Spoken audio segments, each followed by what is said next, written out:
It starts with a thought, a glimpse, a desire, and before you know it, it's taken over your mind.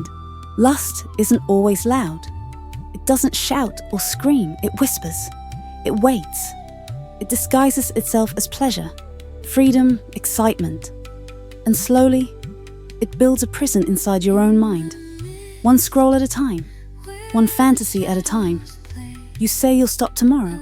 You delete the apps, you meditate, you pray.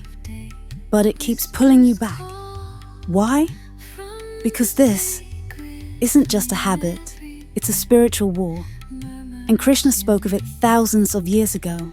In the Bhagavad Gita, chapter 2, verses 62 and 63, Krishna revealed the exact path of mental destruction.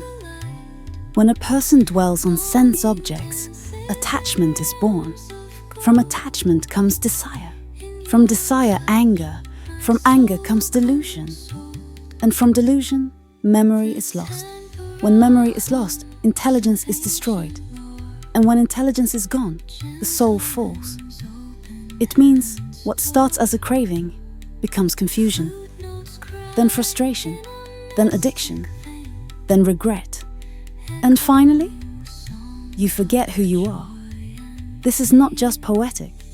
It's exactly what happens when lust runs wild in the modern world. You lose focus. You lose clarity. You lose your fire.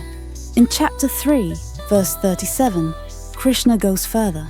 He says, "It is lust, born of the mode of passion, which later transforms into anger. And it is the great devourer, the sinful enemy of this world." Let's be clear. Lust is not just a distraction.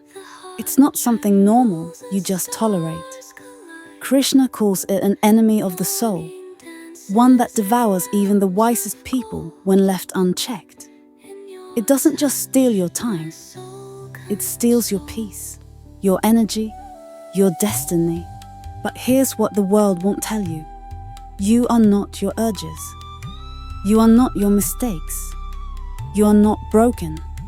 Krishna explains the order clearly. The senses are strong, but the mind is stronger. Intelligence is stronger than the mind, and higher than all is the soul. You are not the one craving. You are the one watching the craving. And once you realize that, you take back the power. So how do you rise above lust?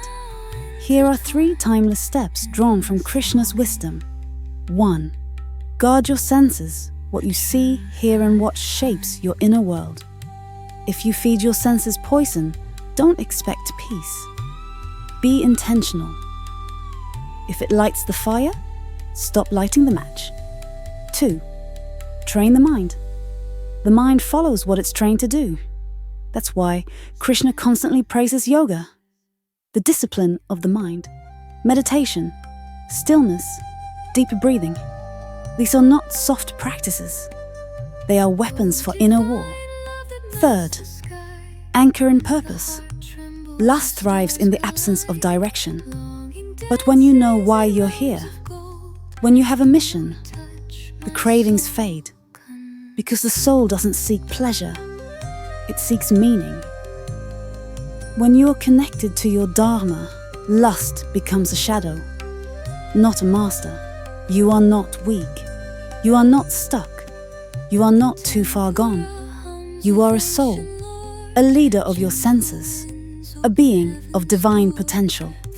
Lust may have won battles, but the war is not over.